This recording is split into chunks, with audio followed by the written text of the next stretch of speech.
Welcome to Club Isolation. When we won't let you go to the club, we bring the club to you. Tonight's guest from Burien, Washington, making his comedy debut in front of a packed house full of empty chairs. Please welcome my little buddy, Eddy.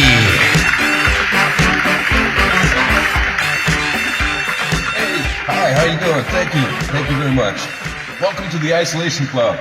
Well, since it's Saturday night and we're not allowed to go out to the clubs, I thought I'd try and bring a little comedy to you. This is only my second time trying to do stand-up. Last time, they told me to sit down. But I'm trying to make it look like we're all in the club together. Yes, the laughter is canned. I do have an audience. They're in the can.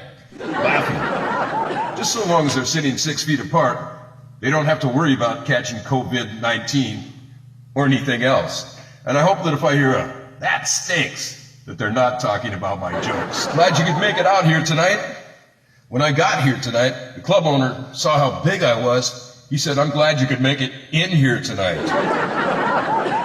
As I squeezed through that little front door.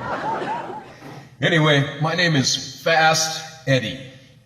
That's F-A-S-T, not F-A-T. I know we're not in church, but I have a little confession to make. I'm overweight. No. That's right, I really am. What?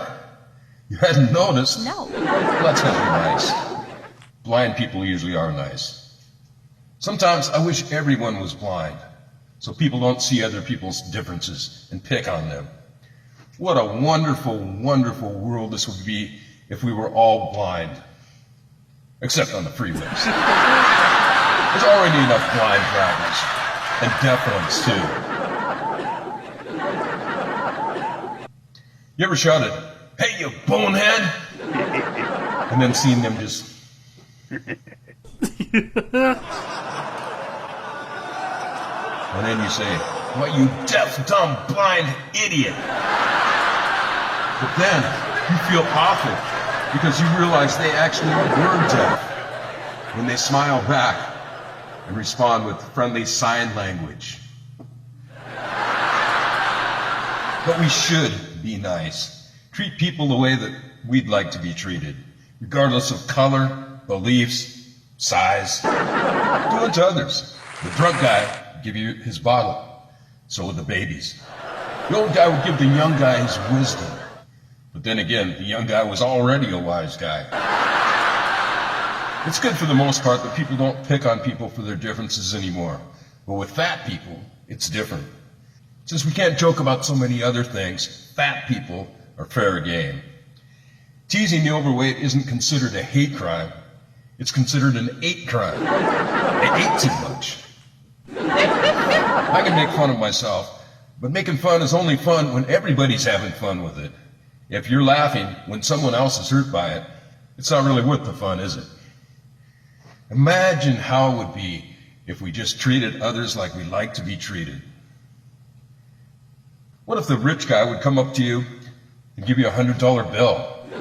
Or instead of a ticket, the cop would pull you over and give you one of his donuts. Or if I came up and gave you this candy, half this candy bar. Before I go any further, seriously, I would like to get something off my chest. These man boobs. I mean, I appreciate a nice rack on a woman. If a guy's going to have a nice rack, it belongs in the back of his truck with guns in it, not on his chest. It's embarrassing and unfair. Nobody's ever seen me with my shirt off. Not even my wife. Not even me. I was born with a shirt on. I showered with my shirt on. It's harder to get clean that way. People might say, "Man, that guy stinks. But he sure has a nice clean shirt." Now, shoes are a different story. I haven't seen my feet in years. Maybe you can see them. Are they tied? What color are they? Did I step in something? Oh, it must be the showering with the shirt thing. I tried to lose weight, but it gets harder as you get older. It's good that one thing gets harder as you get older. Our metabolism changes as we age. When I was a young man, I lost 130 pounds and kept it off for 8 years. Eventually, I did find those pounds, though. They were hiding in my fridge. I tried everything. Rice cakes. Whoever came up with that ought to be sued. Listen, I know cakes. I've bought them, I've baked them, and I've eaten them. And rice cakes aren't cakes. What about those diet drinks? They're supposed to be a meal replacement. I drink one and say, that was good. What's for dinner? That's it? Man, I'd give the rich guy his $100 back for half a candy bar. You know, way back when they had these little caramels that were supposed to help you lose weight. They called them AIDS. AIDS. You don't see them anymore. You know, it's been a long time since they've come on TV and said, lose weight with AIDS. Nowadays, people would think, yeah, that might work, but there's got to be a better way. I know I look pretty big, but I only weigh 136 kilograms. So, I'm not that fat. I'd be skinny in the metric system. I'm just not height-weight proportionate. If only I was 9 feet tall, the club owner would still be saying, I'm glad you could make it in here tonight, as I duck to get through that little front door. Being overweight is not for the faint-hearted. I'm told that fat people have a higher risk of heart attacks, strokes, diabetes. But every candy bar has a silver lining. We're among the least likely to die from things like starvation, or freezing. We're all pretty well insulated. We're drowning. You know what? Fat floats. Ever tried to drown a stick of butter? Why? They keep saying diets don't work. You have to exercise. So I started walking. I took it very seriously. Walk. Why, I must have walked 10 miles a day. Just from the couch to the fridge. Over and over again. I walked 10 miles and gained 10 pounds. So that did it. Then I tried the fruit and vegetable diet. I loaded up on apple pie and carrot cake and potato salad. And I didn't lose an ounce. But there's always bariatric surgery. You know what that is? Well, they slice you open, they take out your stomach, your intestine, and most of your innards. I thought about it, but I just didn't have the guts for it. After the surgery, everything just goes straight through. Whoosh. You just eat on the toilet. Pretty simple, isn't it? I would lose weight, but knowing they're going to be cutting me open and taking out my stomach, my intestines, my gizzard, I admit, I'm chicken. I know fat is bad, it's unsightly and unhealthy, but I try to be jolly, to live the stereotype. Like Santa. Ho, ho, ho. I love to see people smile and laugh. If I can sacrifice my body, my health, my self-esteem to make you happy, I'm glad to do it.